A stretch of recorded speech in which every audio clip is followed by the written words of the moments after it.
الحمد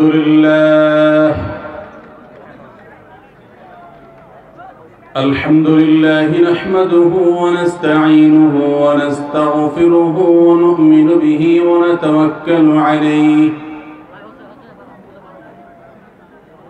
ونعوذ بالله من شرور أنفسنا ومن سيئات أعمالنا من يهده الله فلا مضل له ومن يضلله فلا هادي له وأشهد أن لا إله إلا الله وحده لا شريك له وأشهد أن محمدا عبده ورسوله أرسله بالحق بشيرا ونذيرا وداعيا إلى الله بإذنه وسراجا منيرا أما بعد فقد قال الله تبارك وتعالى في كلامه المجيد وفرقانه الحميد أعوذ بالله من الشيطان الرجيم إنما يتقبل الله من المتقين وقال تبارك وتعالى واعبد ربك حتى يأتيك اليقين وقال النبي صلى الله عليه وسلم أحب الأعمال إلى الله أدومها وإن قل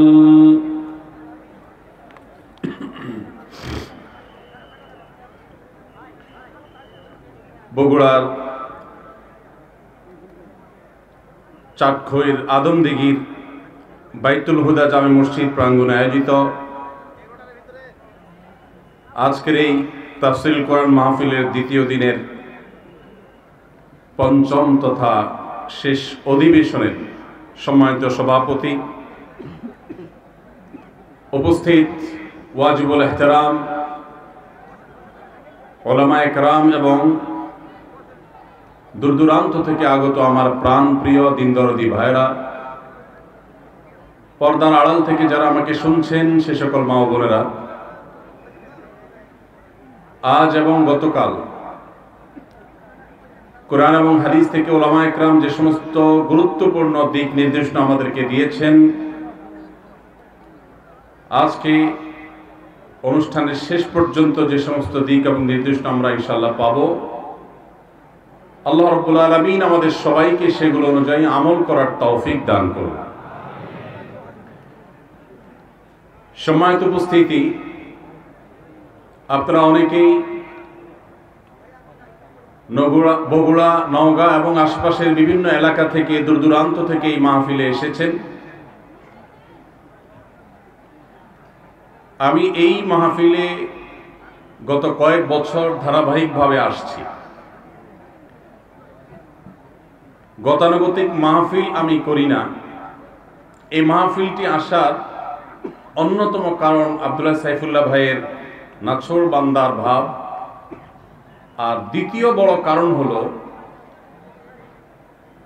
এই আদমদিঘির ইসাক অর্থাৎ ইসলামী সাহিত্য কেন্দ্র এবং বাইতুল হুদা জামে মসজিদকে ঘিরে যে সমস্ত কর্মসূচি এই ইউনিয়নের কয়েকটি গ্রামে পরিচালিত হয়, আমার কাছে মনে হয়েছে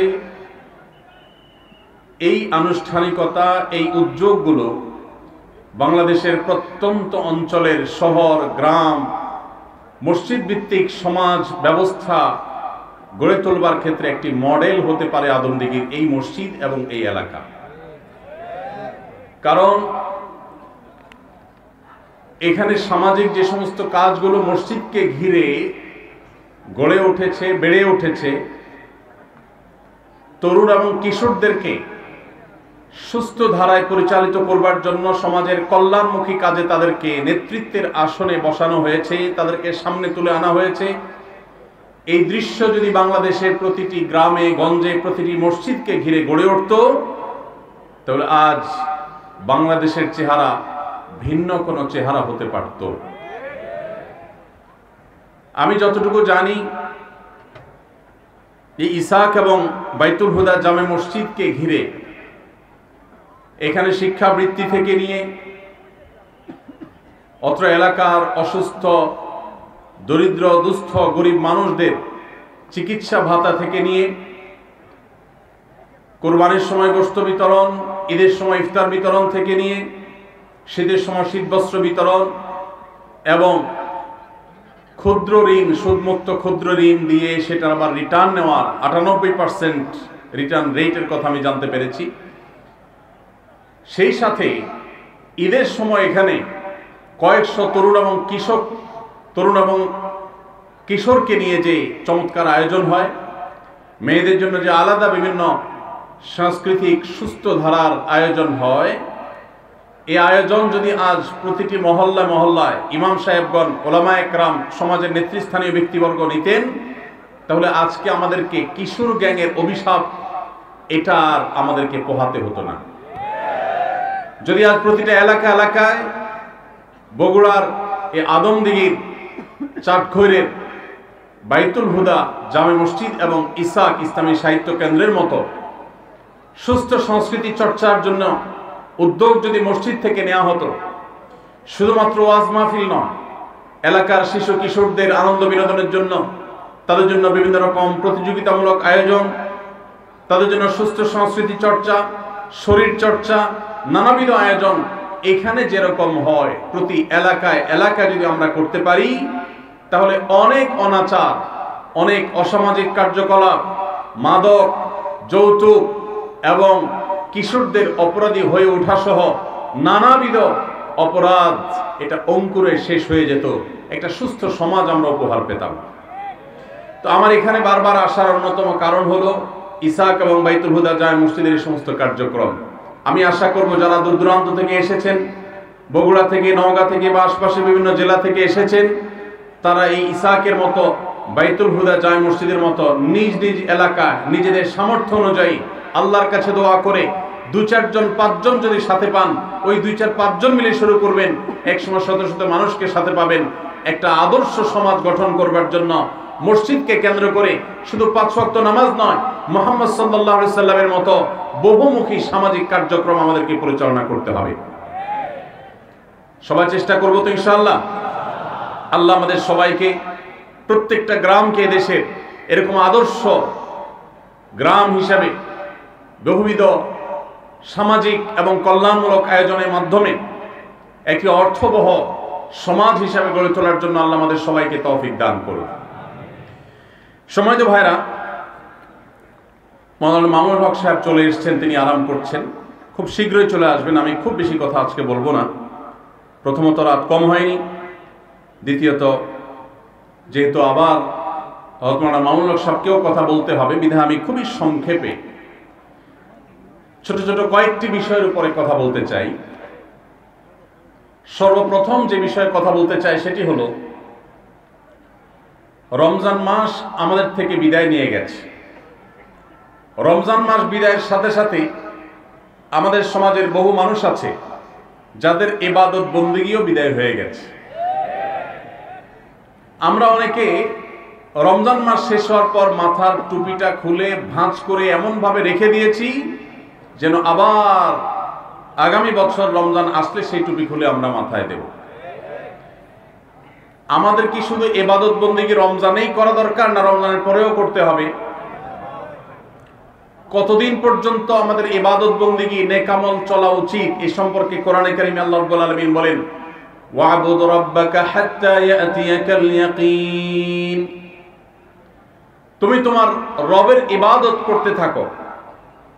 কতদিন? ঈদুল ফিতরের চাঁদ দেখার আগ পর্যন্ত। কি বলেন?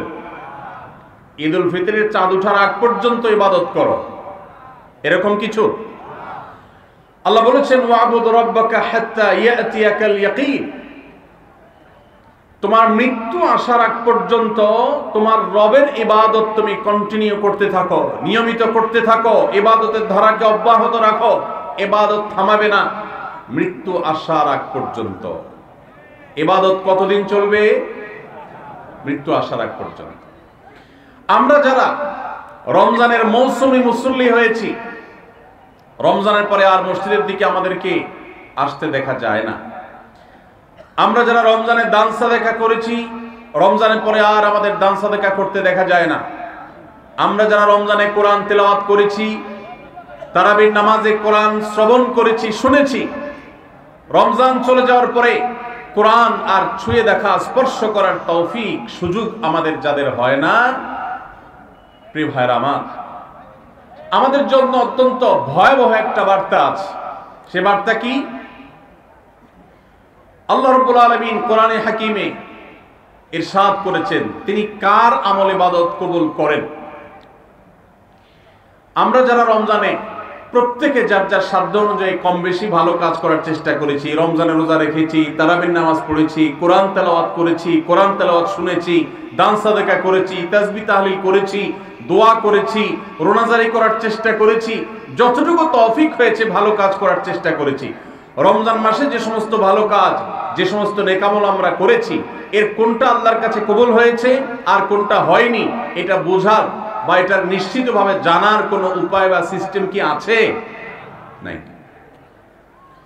কিন্তু কোরআনে কারীমের একটি আয়াত থেকে আমরা ধারণা নিতে পারি কাদের আমল ইবাদত আল্লাহর কাছে কবুল হয়েছে।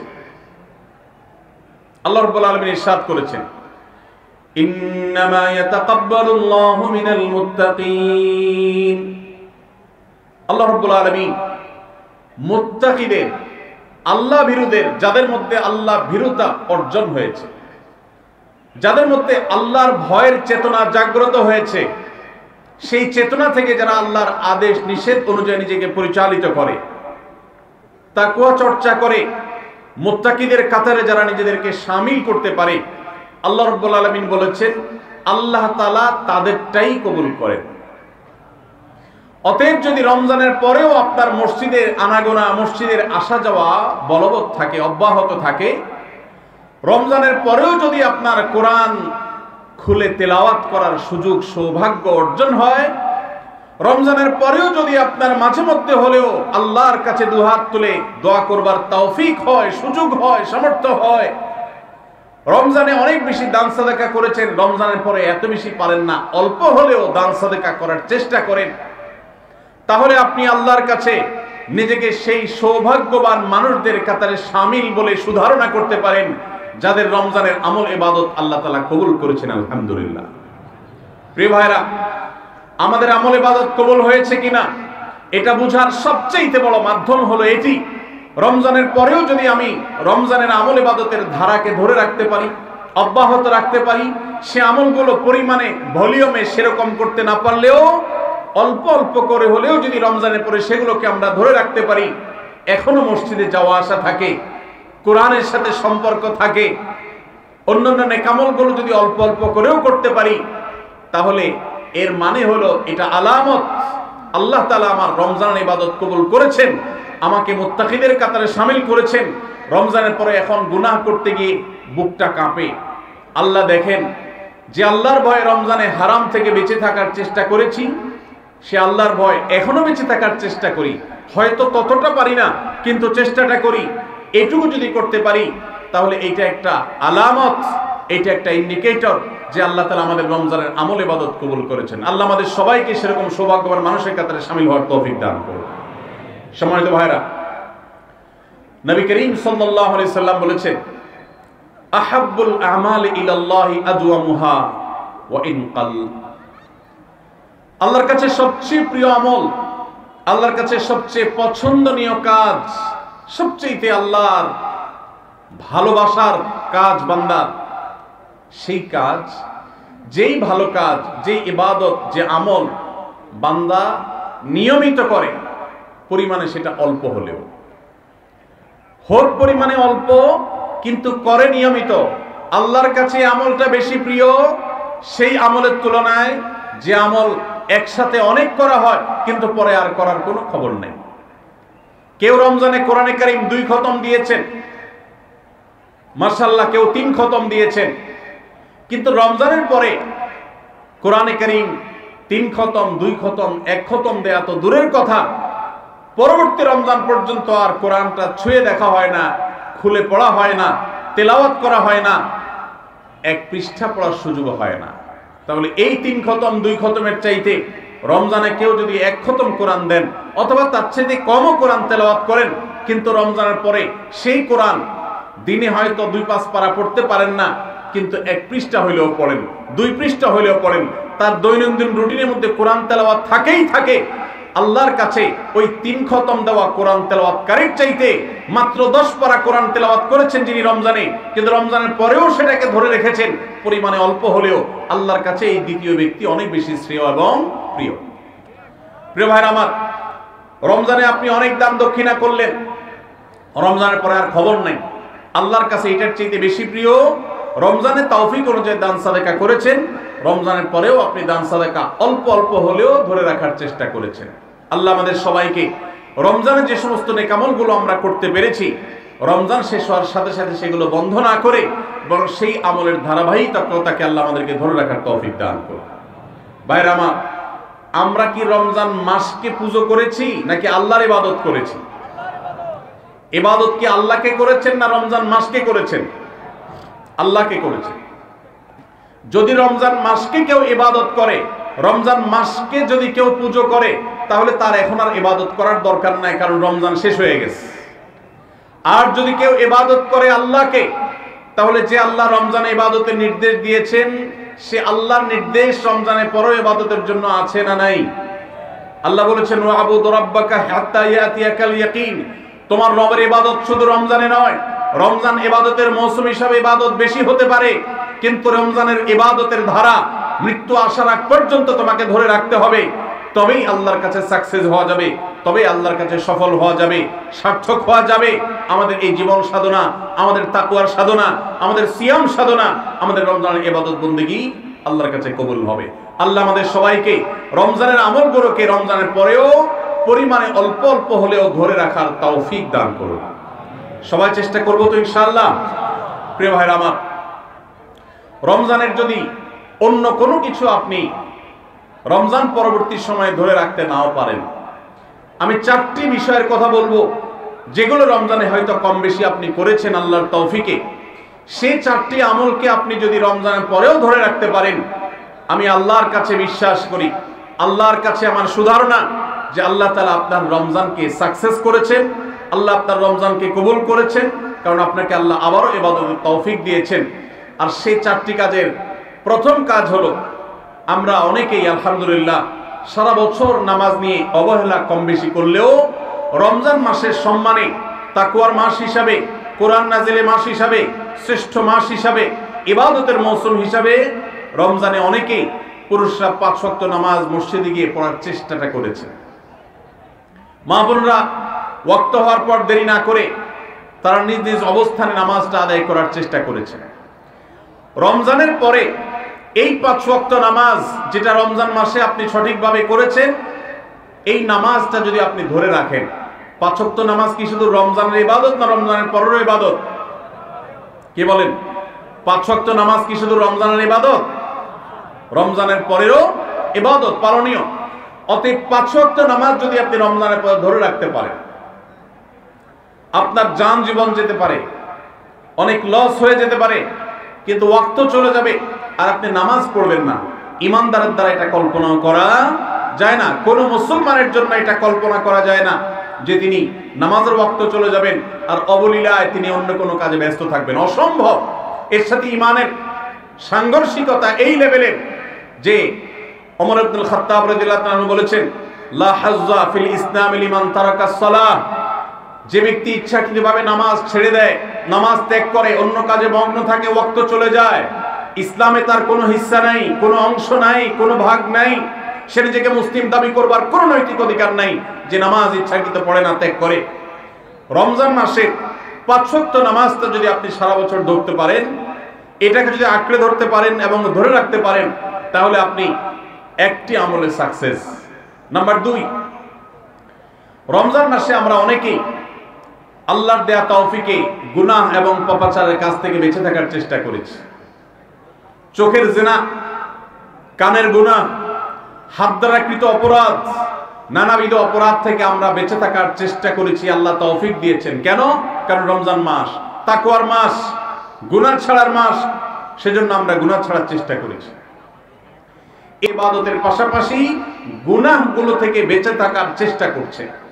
আপনি কোনো পাপের কাজ করতে যাচ্ছেন, মোবাইলে কোনো হারাম ভিডিও দেখতে যাচ্ছেন, হারাম কোনো বিষয় আপনি লিপ্ত হতে যাচ্ছেন, সাথে সাথে আপনার যদি আল্লাহর কথা স্মরণ হয় আর আপনি ওই হারাম থেকে নিজেকে বাঁচিয়ে রাখতে পারেন, তাহলে আপনার রমজান সাধনা সার্থক। আপনি আর কিছু না পারেন, রমজানের এই দুটি কাজ, প্রথমত 5 ওয়াক্ত নামাজ, দ্বিতীয়ত হলো যেই কোনো পাপাচার থেকে বেঁচে থাকা, এই দুটা যদি করতে পারেন তাহলে অনেকাংশেই আপনার রমজান সফল এবং সার্থক ইনশাআল্লাহ। প্রিয় ভাইরা আমার, আল্লাহ যেখানে বলেই দিয়েছেন ইন্নামা ইয়াতাকাব্বালুল্লাহু মিনাল মুত্তাকিন, আল্লাহ শুধু মুত্তাকিদেরটাই কবুল করেন।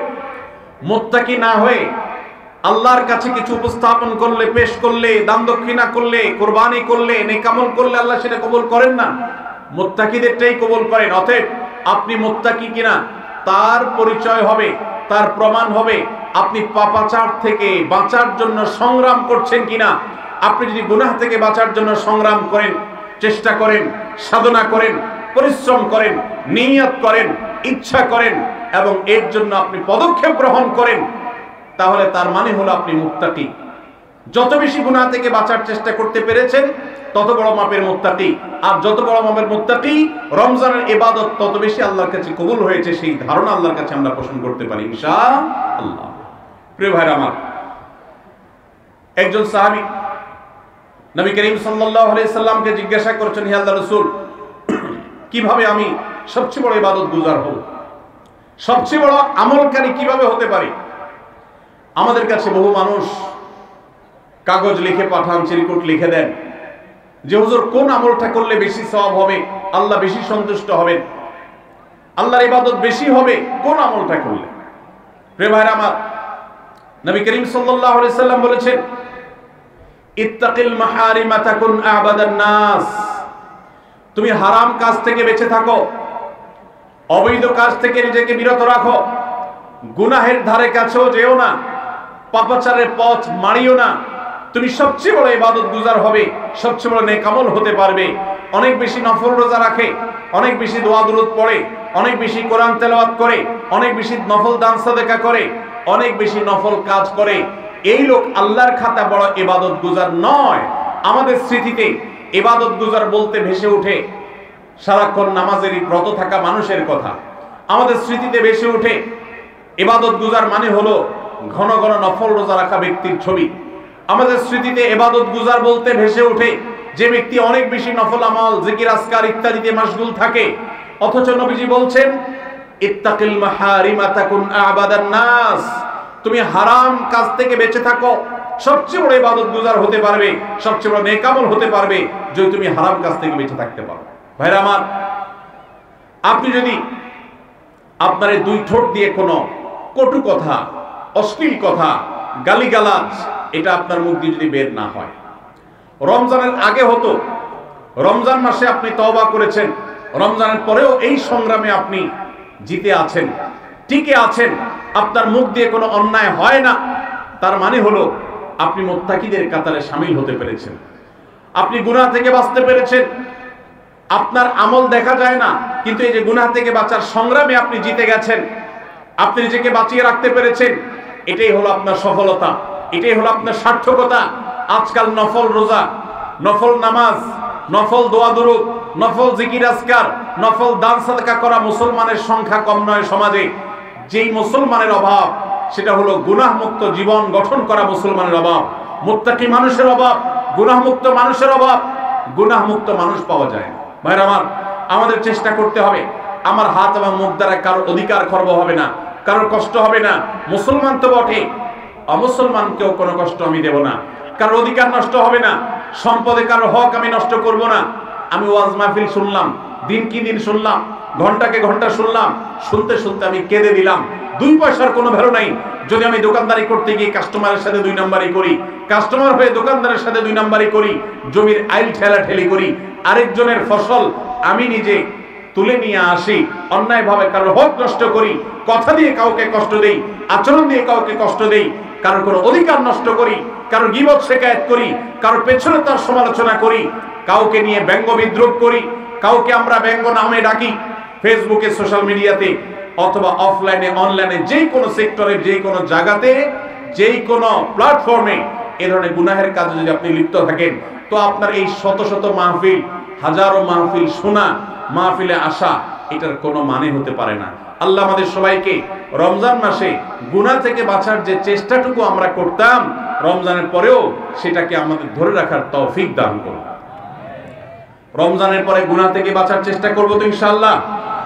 অনেক ভাইরা আছেন অনেক হারাম কাজ করেন নাই, কেন? রমজান মাস, কিন্তু এখন আবার সেটা শুরু করে দিয়েছে। এর মানে হলো আপনার রমজানের ইবাদত কবুল হওয়ার সম্ভাবনা ক্ষীণ।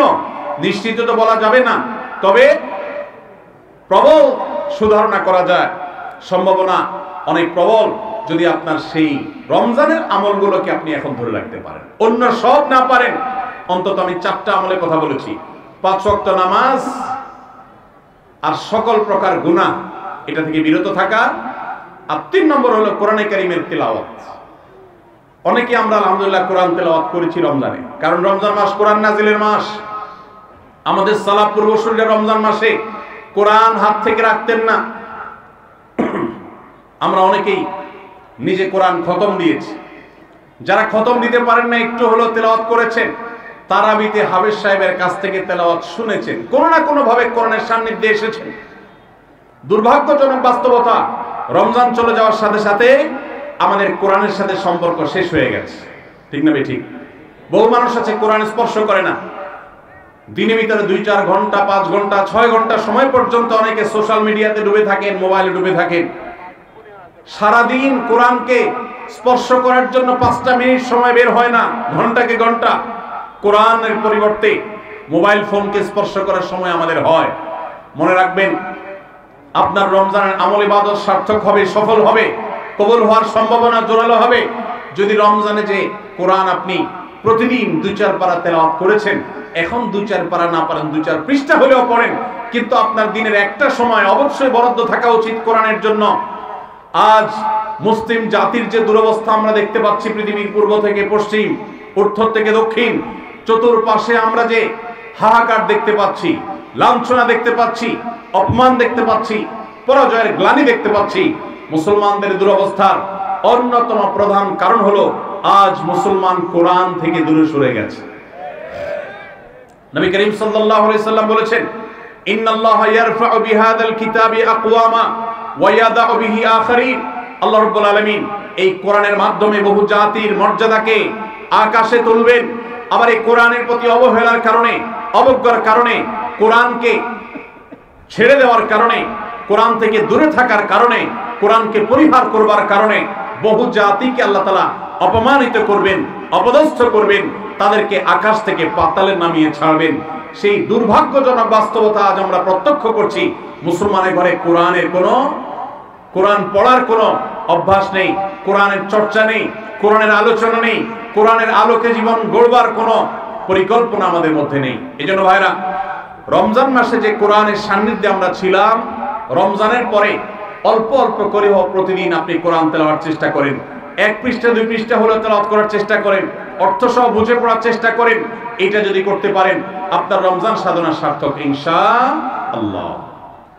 চেষ্টা করব তো কোরআন তেলাওয়াত করার। আল্লাহ রাব্বুল আলামিন এই কোরআনকে এমন এক গাইড বুক করেছেন। কোরআনের সবচেয়ে বড় মিরাকল হলো, কোরআনকে যে যত বেশি আঁকড়ে ধরতে পারবে, দুনিয়াতে আল্লাহ তাআলা তাকে তত বেশি সম্মানিত করবেন। ইসলামের ইতিহাসের সোনালী যুগের যারা স্বর্ণ মানব ছিলেন, সেই খোলাফায়ে রাশেদা, তাদের পরবর্তী যুগের যে সোনালী ইতিহাস ছিল, যখন বিশ্ব মুসলমানের পদতলে ছিল, মুসলমান যখন বিশ্বের সুপার পাওয়ার ছিল, গোটা বিশ্বে মানবতা তার সর্বোচ্চ শিখরে যখন আসীন হতে পেরেছে, মানবতা সবচেয়ে বেশি যখন প্রতিষ্ঠিত হয়েছে, যখন মুসলিম নয় শুধু অমুসলিমরাও সবচেয়ে সুখে শান্তিতে পৃথিবীতে বসবাস করতে পেরেছে, কারণ অধিকার খর্ব করা হয় নাই, অধিকার আদায়ের মতো আজকের পৃথিবীতে যে নাটক চলমান আছে, সেই নাটক তখন হয়নি। সেই সোনালী অতীত মুসলমানদের যে ছিল, তখনকার মুসলমানরা কোরআনকে তারা আঁকড়ে ধরেছিল, কোরআনকে তারা মাথায় রেখেছিল, কোরআনকে তারা জীবনে ধারণ করেছিল, কোরআনকে তারা সবসময় স্মরণ করেছে, বরণ করেছে, গ্রহণ করেছে, কোরআন দিয়ে নিজের জীবনকে সাজিয়েছে, তার সুফল তারা পেয়েছে। আজ কোরআন আমাদের কাছে অবহেলিত, কোরআন আমাদের কাছে আজ সবচেয়ে বেশি পরিত্যক্ত। যেই গ্রন্থ বছরে আমরা রমজান মাস ছাড়া অনেকে উল্টায় দেখি না, পাঠ করি না। মোবাইলে আমার বহু অ্যাপ আছে, সাথে কোরআনের অ্যাপও আছে। আমি সোশ্যাল মিডিয়ার অ্যাপগুলো দিনের ভিতরে 50, 60, 70, 80, 100 বার ওপেন করলেও কোরআনের অ্যাপটা দিনে একবার ওপেন করা হয় না। কোরআনের জন্য কোনো সময় আমার বরাদ্দ নাই। আমাদের বাসা বাড়িতে অনেক কিছু চলে, কোরআন তেলাওয়াত চলে না।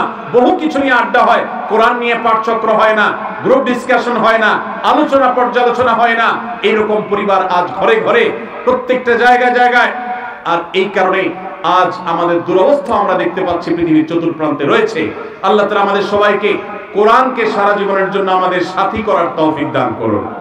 কোরআন নিয়মিত পড়বেন তো ইনশাআল্লাহ? প্রতিদিন পড়বেন তো ইনশাআল্লাহ?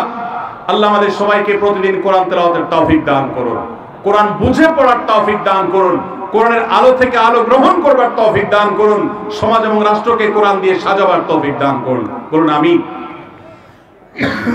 নাম্বার 4, শেষ পয়েন্ট। রমজান উপলক্ষে আমরা অনেকেই ভোর রাতে সাহরি খেতে উঠে আল্লাহর কাছে কম বেশি দোয়া করার চেষ্টা করেছি, 2-4 রাকাত তাহাজ্জুদ নামাজ পড়ার চেষ্টা করেছি, ঠিক না ঠিক? ইফতার সামনে নিয়ে অনেকে দোয়া করেছেন। রমজান মাসে রোজাদারের দোয়া কবুল হয় দিনের বেলা, অনেকে দোয়া করেছেন। রমজান শেষ, তাহাজ্জুদ পড়া তো ভোর রাতে উঠে দূরের কথা, অনেকের ফজর নামাজ পড়াটাই কঠিন হয়ে গেছে, ঠিক না ঠিক? আজ রমজানের পরে রমজানের সেই আমলের ধারাবাহিকতা, অর্থাৎ ভোর রাতে তাহাজ্জুদের নামাজ পড়ার যদি কেউ অভ্যাস ধরে রাখতে পারেন, এটা হবে সবচেয়ে বড় অর্জন। এটা যদি না পারেন, অন্তত ফজরের নামাজ, 5 ওয়াক্ত নামাজ তো পড়বেনই, ফজর নামাজ স্পেশালি জামাত যাতে কোনোভাবে মিস না হয়। আর দিন এবং রাত 24 ঘন্টার কোনো একটা সময় আল্লাহর কাছে দুহাত তুলে দোয়া করার অভ্যাস গড়ে তুলবেন, চেষ্টা করবেন তো ইনশাআল্লাহ? কয়েকটা সময়ের দোয়া আল্লাহর কাছে করলে সেটা বিফলে যায় না। এর ভিতরে একটা হলো ভোর রাতের দোয়া, আরেকটা হলো 5 ওয়াক্ত নামাজের পরের দোয়া, আরেকটা দোয়া কবুলের সময় আছে শুক্রবার দিনে 4 বার 5 বার করেছেন, রমজানের পরে একবার করেন। রমজানে হয়তো 10 মিনিট 15 মিনিট 20 মিনিট ধরে দোয়া করেছেন, রমজানের পরে অন্তত 2 মিনিট ধরে দোয়া করেন। এই 4টা কাজ, 5 ওয়াক্ত নামাজ, সকল পাপাচার বর্জন, কোরআনে কারীমের তিলাওয়াত, আর দিন এবং রাতের কোন একটা সময় আল্লাহর কাছে দোয়ায় মাশগুল হওয়া, এই 4টা কাজ রমজানের, এগুলো যদি আপনি ধরে রাখতে পারেন তো ইনশাআল্লাহ আপনার রমজান সাধনা, আপনার রমজান ইবাদত বন্দেগী আল্লাহর কাছে কবুল হয়েছে। আল্লাহ আপনাকে মুত্তাকি হওয়ার তৌফিক দিয়েছেন, মুত্তাকিদেরটাই আল্লাহ কবুল করেন। অতএব আপনার রমজান ইবাদত এবং সাধনা কবুল হয়েছে, সার্থক হয়েছে, সেই সুধারণা আপনি পোষণ করতে পারেন। সবাই চেষ্টা করবো তো ইনশাআল্লাহ? আল্লাহ আমাদের সবাইকে সেই তৌফিক দান করুন। সম্মানিত ভাইরা,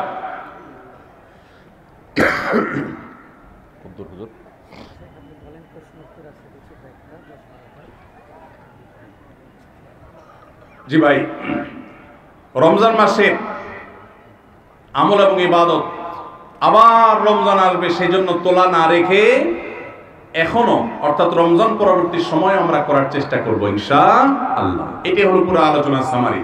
সবাই চেষ্টা করবো তো ইনশাআল্লাহ? আল্লাহ আমাদের সবাইকে তৌফিক দান করুন। ভাইরা আমার, প্রশ্ন আছে আমার কাছে বেশ কিছু, তো এই প্রশ্নগুলোর উত্তর দেওয়ার আগে আরো ছোট্ট একটি বিষয়ে, বরং একাধিক বিষয়ে আমি একটু কথা বলতে চাই। আপনারা অনেকেই জানেন আমরা বড় বেশি কঠিন, বেদনাদায়ক, অত্যন্ত ব্যথাতুর সময় আমরা পার করছি মুসলমানরা। একদিকে মানব ইতিহাসের সবচেয়ে বর্বরচিত হত্যাযজ্ঞ, গণহত্যা চলছে দিন দুপুরে বিশ্বের শত শত কোটি মানুষের সামনে ফিলিস্তিনের গাজায়। আর সেখানে মানবতা এমন ভাবে ভুলুণ্ঠিত হচ্ছে, ঝড় তুফানে আমরা গাছের পাতা উড়ে যেতে দেখি, সেখানে বোমার আঘাতে মানুষের দেহ আকাশে উড়ে যেতে আমরা দেখেছি। প্রিয় ভাইরা, আজকের বিশ্বকে বলা হয় সভ্য পৃথিবী, আজকের পৃথিবীকে বলা হয় নাকি মানবিক পৃথিবী। আজকে পৃথিবীর সভ্যতা এবং মানবিকতার ধ্বজাধারে ধারণকারী যারা, তাদের মুখোশ, তাদের আসল রূপ, তাদের আসল চেহারা, চরিত্র আজ দিনের আলোর মতো পরিষ্কার হয়ে গেছে। গাজায় প্রতিনিয়ত শিশু হত্যা চলছে। ফিলিস্তিনের ভিডিওগুলো দেখবার মতো অবস্থা নাই। একটু আগে একটা ভিডিও দেখছিলাম, আল্লাহ তাআলা আমাকেও একটা বাচ্চা দিয়েছেন 8-10 বছরের। 8-10 বছরের একটা ছেলে 5-6 বছরের একটা ছেলেকে, ছোট ভাইকে বড় ভাই সান্ত্বনা দিচ্ছে, মাথার উপরে হাত বুলাচ্ছে। ছোট ভাই বড় ভাইয়ের কোলে মাথাটা রেখে চোখের পানি ফেলছে, অঝরে কাঁদছে, কারণ তাদের বাবা মাকে শহীদ করে দেওয়া হয়েছে। বড় ভাইটা ছোট ভাইয়ের মাথার উপর হাত বুলাচ্ছে আর তাকে সান্ত্বনা দেওয়ার চেষ্টা করছে, ব্যর্থ চেষ্টা। শত সহস্র শিশু আজ এতিম হয়েছে, শত সহস্র মা বাবার বুক আজ খালি হচ্ছে। যারা নারী অধিকার নিয়ে পান থেকে চুন খসলেই চিৎকার চেঁচামেচি করে, সেই মানুষগুলো আজ পাথর হয়ে গেছে। তাদের চোখের সামনে শত সহস্র মা বোনকে আজ খুন করা হচ্ছে। প্রেগনেন্ট মহিলাদেরকে রেখে সেই হসপিটাল বম্বিং করে উড়িয়ে দেওয়া হচ্ছে। আজ সেখানে শিশুদের আর্তনাদে আকাশ পাতাল ভারী হয়ে উঠছে। কোন স্থাপনার সেখানে বাকি নাই যেটা ভেঙে চুরে গুড়িয়ে দেওয়া হয়নি। উপর থেকে ড্রোন শট নেওয়ার ছবি দেখলে ভাবতে কষ্ট হয়, বিশ্বাস করতে কষ্ট হয়। একটা শহর, একটা জনপদকে এইভাবে মাটির সাথে মিশিয়ে দেওয়া যায়। সবচেয়ে অবাক করা বিষয় হলো, এই হায়নারা, এই অভিশপ্ত ইহুদিরা, এদের সবচেয়ে বেশি সমর্থন প্রকাশ্য দিবালোকে যারা করে, তারাই আমাদেরকে সবচেয়ে বেশি সকাল বিকাল মানবতার সবক শুনাইতে আসে। প্রিয় ভাইরা আমার, আজ পৃথিবীর তথাকথিত সভ্য, তথাকথিত উন্নত দেশগুলো প্রকাশ্য দিবালোকে এই অভিশপ্ত দেশকে তারা সমর্থন করছে, যারা মুসলমানদেরকে তাদের ভূখণ্ডে যুগ যুগ ধরে খুন করে আসছে, তাদের রক্ত নিয়ে হোলি খেলায় মেতে উঠেছে। আজ সেখানে মানবতার চিৎকারে, আর্তচিৎকারে আকাশ পাতাল ভারী হয়ে উঠছে। আজ থেকে 100-200 বছর পর যখন গাজা বা ফিলিস্তিনের ইতিহাস লেখা হবে, যখন এই অভিশপ্ত হায়নাদের এই নির্মমতার চিত্র ইতিহাসের পাতায় তুলে ধরা হবে, তখন আপনি আমিও কাঠগড়ার আসামি থাকবো। কারণ তখনকার মানুষেরা, তখনকার জেনারেশনেরা আলোচনা করবে, তখন পৃথিবীতে যে শত শত কোটি মানুষ বসবাস করেছিল, সে মানুষগুলো কিভাবে এতগুলো মানুষের সামনে পৃথিবীর ছোট্ট একটা ভূখণ্ডের মধ্যে এইভাবে মানুষকে হত্যাযজ্ঞ চালানো হয়েছে, নির্মমতা করা হয়েছে, শিশুদের সামনে বাবা মাকে খুন করা হয়েছে, বাবা মার সামনে শিশুদেরকে টুকরা টুকরো করা হয়েছে, কিভাবে এই নির্মমতা চালানো হয়েছে, বিশ্বের শত শত কোটি মানুষ তারা তখন কি করেছে। আগামী 100-200 বছর পরে যখন ফিলিস্তিন এবং গাজার ইতিহাস লেখা হবে, আসামির কাঠগড়ায় আমরা সবাইকে দাঁড়াতে হবে। আল্লাহর কাছে আমরা ক্ষমা চাই। হে আল্লাহ, আপনি আমাদের অক্ষমতাকে মাফ করে দিন, আমাদেরকে আপনি সক্ষমতা দান করুন। মুসলমান দেশগুলোর যারা তথাকথিত নেতা হিসেবে দায়িত্ব পালন করছে, আল্লাহ আপনি তাদের ঈমানি চেতনা বৃদ্ধি করে দিন, তাদেরকে মুসলমান হওয়ার তৌফিক দান করুন, তাদেরকে মানুষ হওয়ার তৌফিক দান করুন। ভাইরা আমার, ফিলিস্তিন ইস্যুতে আমার 3টি কারণে অনেক বেশি অনুতাপ হয়, আফসোস হয়, আক্ষেপ হয়। প্রথমত, সারা বিশ্বের মুসলমান দেশগুলো তো বটেই, অনেক অমুসলিম দেশেও হাজার হাজার লক্ষ লক্ষ মানুষ নির্যাতিত ফিলিস্তিনিদের সমর্থনে তারা রাস্তা বের হয়েছে, প্রতিবাদ করেছে, তাদের কষ্ট লাগার কথা তারা প্রকাশ করেছে। পৃথিবীর দ্বিতীয় বৃহত্তর মুসলিম দেশ বাংলাদেশ, এদেশের মানুষের মধ্যে ধর্মীয় আবেগ অনেক বেশি। আমরা অন্যের কষ্ট এভাবে দেখতে পারি না। এত সত্ত্বেও এই দেশে আজও পর্যন্ত ফিলিস্তিনিদের প্রতি সহমর্মিতা প্রকাশ করে একটি উল্লেখযোগ্য লক্ষ লক্ষ মানুষের কোন গণজমায়েত এই দেশের মাটিতে এখনো পর্যন্ত হয় নাই।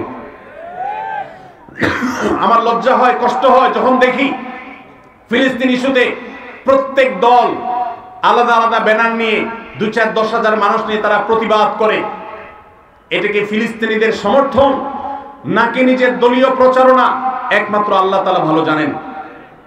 আমরা ফিলিস্তিন ইস্যুতে সকল দল মত চিন্তা দর্শনের ঊর্ধ্বে উঠে মানবিকতার জায়গা থেকে সবাই এক কাতারে দাঁড়িয়ে একটি বারের জন্য বিশ্বকে আমরা জানিয়ে দিতে পারি বাংলাদেশের মানুষজন আমরা ফিলিস্তিনি মাজলুম মানুষদের সাথে আছি। আল্লাহ আমাদের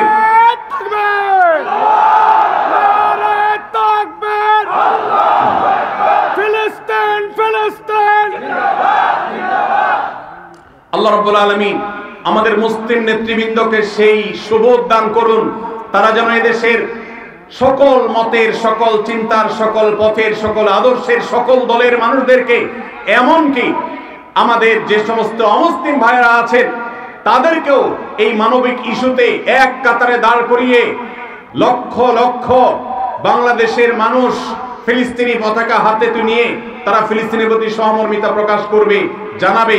এই চেষ্টাটা আমরা করতে পারি কি পারি না ইনশাআল্লাহ। আল্লাহ আমাদের সবাইকে সেই তৌফিক দান করুন। এই ইতিহাস এই দেশে রচনা হোক, আমরা সেই দোয়া রব্বে কারীমের কাছে আজকে ফরিয়াদ করছি। আল্লাহ আমাদের এই একটা মিছিল, একটা প্রতিবাদ, একটা বার্তা বিশ্ব মিডিয়াকে দেওয়ার মতো কাজ এখনো পর্যন্ত এই ভূখণ্ড থেকে আমরা করতে পারি নাই। এর চেয়ে বড় লজ্জার বিষয় আর কিছু হতে পারে না। অমুসলিম দেশগুলো, জাপানের মতো দেশে হাজার হাজার মানুষের বিশাল বড় গণজমায়েত হয়, সেখানে এই অভিশপ্তদের এমবাসি ঘেরাও করার মতো ঘটনা ওই সব দেশে ঘটে। দুর্ভাগ্যজনক বাস্তবতা, আমাদের দেশে যার যার মতো আমরা কথা বলি, আমরা মিছিল করি, ব্যানার নিয়ে দাঁড়াই, প্রতিবাদ করি, মানববন্ধন করি, কিন্তু সবাই ঐক্যবদ্ধভাবে বিশ্বকে জানাবার মতো একটা ঐতিহাসিক সমাবেশ, ঐতিহাসিক গণজমায়েত আমরা আজও করতে পারি নাই। ইনশাআল্লাহ অচিরেই সেটা হবে। আল্লাহ আমাদেরকে সেই তৌফিক দান করুন। দ্বিতীয় আমার আফসোসের কারণ ফিলিস্তিন ইস্যুতে, আপনারা জানেন অন্য অমুসলিম দেশগুলোতে পর্যন্ত, খোদ আমেরিকাতে পর্যন্ত ইহুদিদের বিভিন্ন প্রোডাক্ট গুলোকে অত্যন্ত কার্যকর ভাবে বয়কট করা হয়েছে। আমাদের এই দেশে প্রত্যেকটা দোকানে দোকানে, প্রতিটা দোকানে দোকানে আপনি পাবেন ইহুদি পণ্যে পরিপূর্ণ ভরপুর সয়লাব।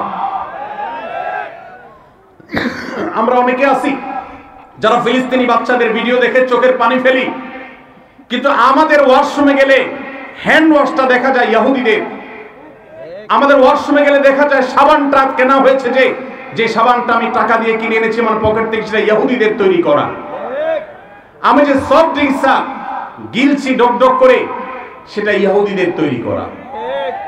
এই সমস্ত পণ্য আপনি যখন মুদি দোকান থেকে কিনেন, আপনি কোন দোকান থেকে যখন ইহুদিদের কোন পণ্য কিনেন, তখন আপনি পণ্য কিনেন না, আপনি মূলত ইহুদিদেরকে চাঁদা দেন বোমা হামলা করবার জন্য।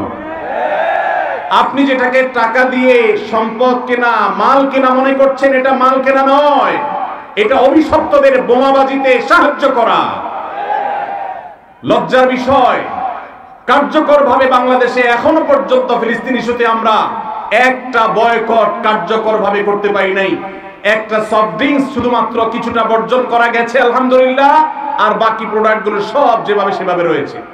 আমি একটা দেশীয় প্রোডাক্টের একটা মালিক, একটা দেশীয় প্রোডাক্টের একজন মালিককে প্রশ্ন করেছিলাম, ভাই আপনাদের প্রোডাক্টগুলো কেন বাজারে বাজারে দোকানে দোকানে পাওয়া যায় না?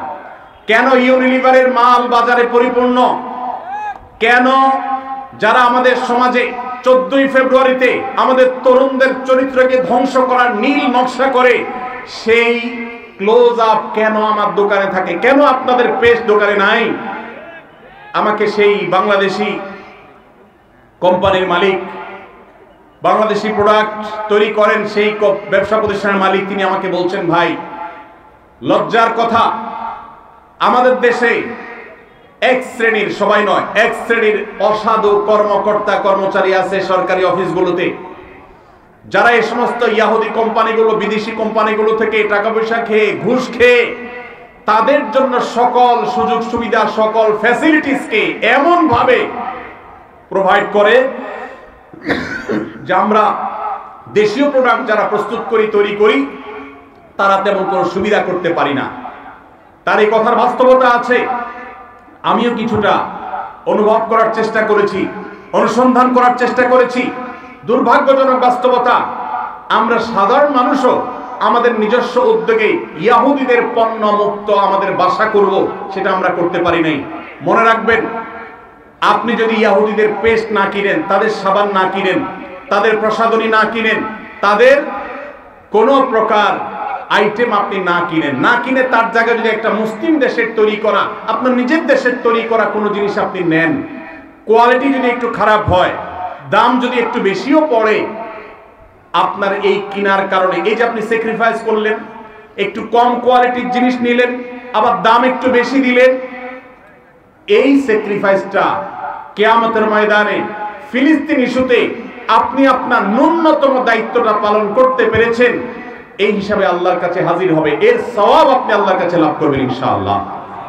আমরা কারা কারা আছি ইহুদিদের পণ্য মুক্ত করব আমাদের বাসাগুলোকে? কারা কারা আছি? আল্লাহ আমাদের সবাইকে তৌফিক দান করুন। আমাদের বাসা বাড়িতে ইহুদি পণ্য থাকবে না, ঠিক আছে তো ইনশাআল্লাহ? কোন মুদি দোকান থেকে আমরা ইহুদি পণ্য কিনবো না, প্রয়োজনে আমি সফট ড্রিঙ্কস গিলবো না। দেশিটা থাকলে খাবো, না হলে খাবো না। একবার বাংলাদেশ বিমানে আমি কোথাও ট্রাভেল করতেছিলাম, আমাকে কোকা কোলা দেওয়া হলো। আমি বললাম, কেন কোকা কোলা? আমার দেশীয় ক্যারিয়ার, আমার দেশীয় সফট ড্রিঙ্কস নাই, কেন আপনি বিদেশি সফট ড্রিঙ্কস খেতে আমাকে বাধ্য করবেন? প্রতিবাদ স্বরূপ আমি এটা খেলাম না, নিয়ে যান, অন্তত একটা বোতল বাঁচবে।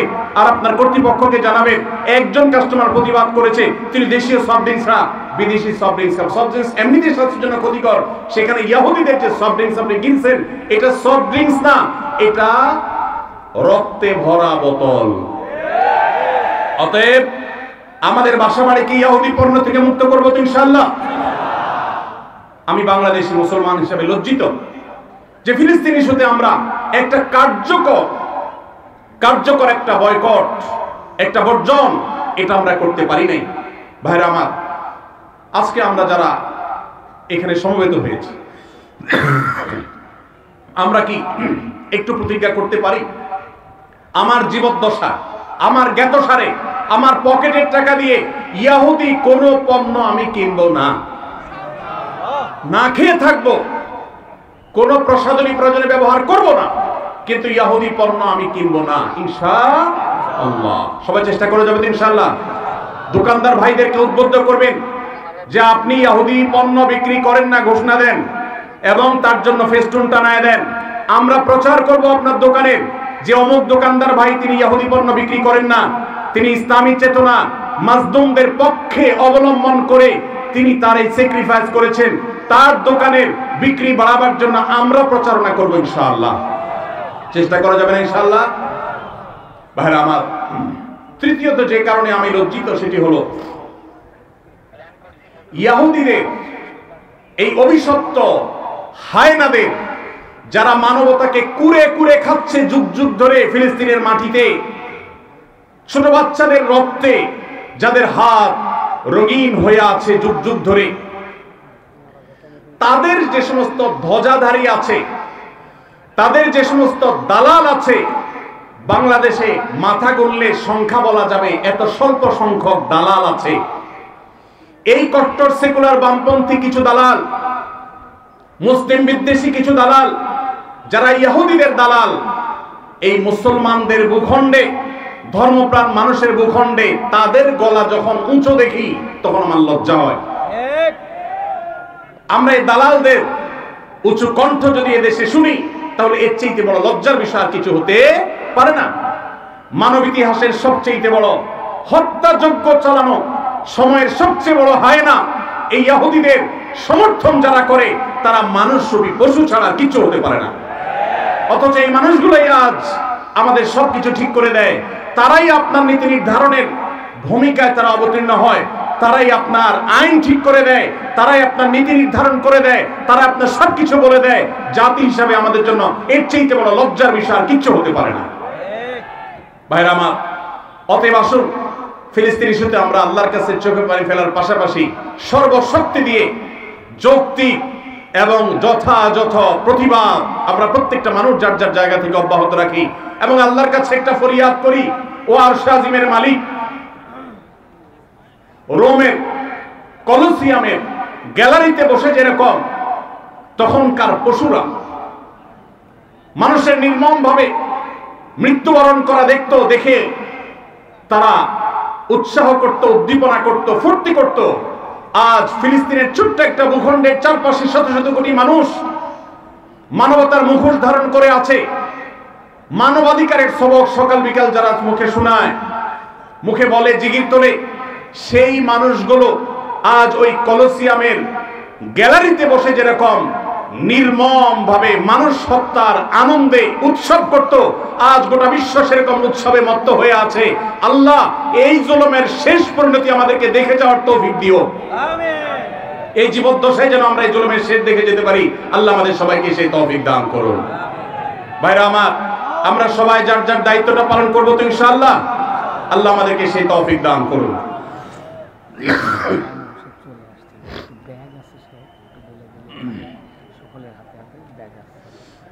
ভাইরা আমার, আমাদের আজকের মাহফিলের প্রধান আকর্ষণ হযরত মাওলানা মামুনুল হক হাফিজাহুল্লাহ, তিনি চলে এসেছেন, কাছাকাছি আসছেন। আমার আরেকটু কথা বাকি আছে, আমি শেষ করবো ইনশাআল্লাহ। তার আগে আপনাদেরকে একটু অনুরোধ করতে চাই, স্বেচ্ছাসেবকরা যারা আছো, স্বেচ্ছাসেবকরা একটু দাঁড়িয়ে যেতে হবে। ব্যাগ নিয়ে যারা আছেন, মেহেরবানি করে পুরো মাহফিলের প্যান্ডেলের ভেতরে খুব দ্রুততার সাথে প্রবেশ করে যান।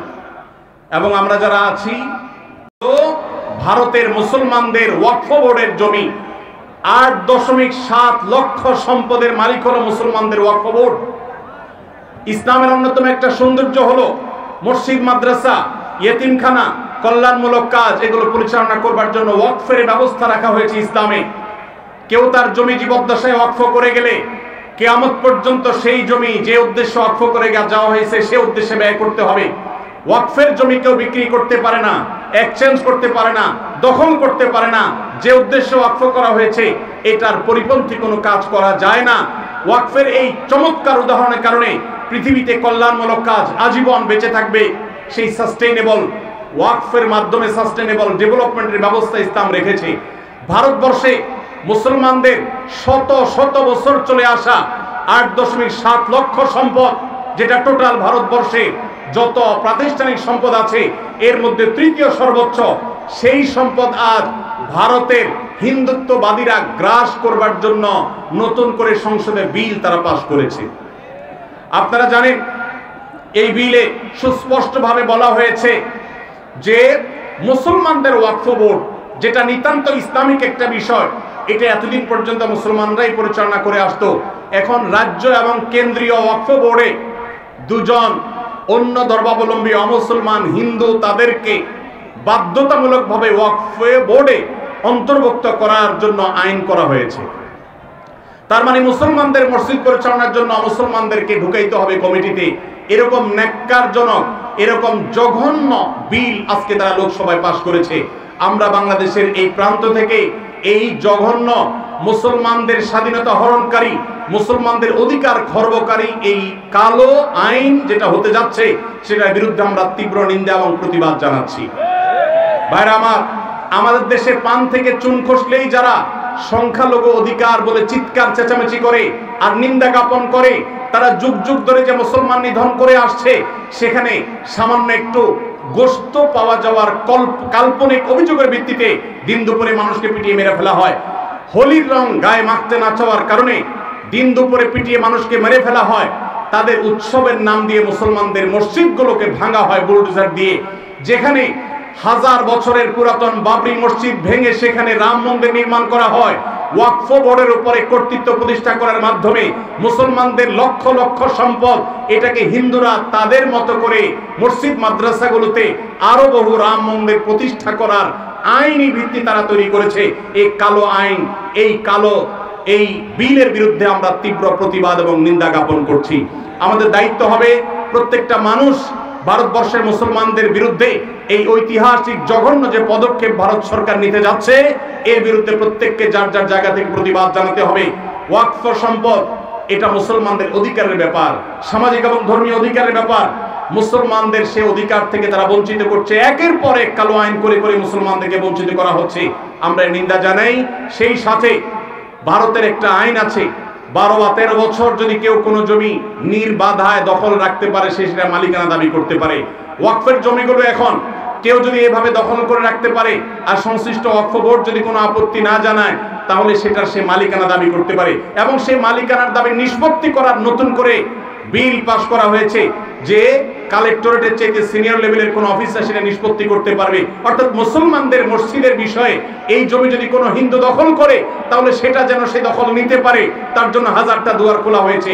এটা ভারতবর্ষের ইতিহাসে মুসলমানদের বিরুদ্ধে তৈরি হওয়া সবচেয়ে কালো আইনগুলোর একটা, যেটা মুসলমানদের অধিকার খর্ব করছে, সংখ্যালঘুদের অধিকার খর্ব করছে।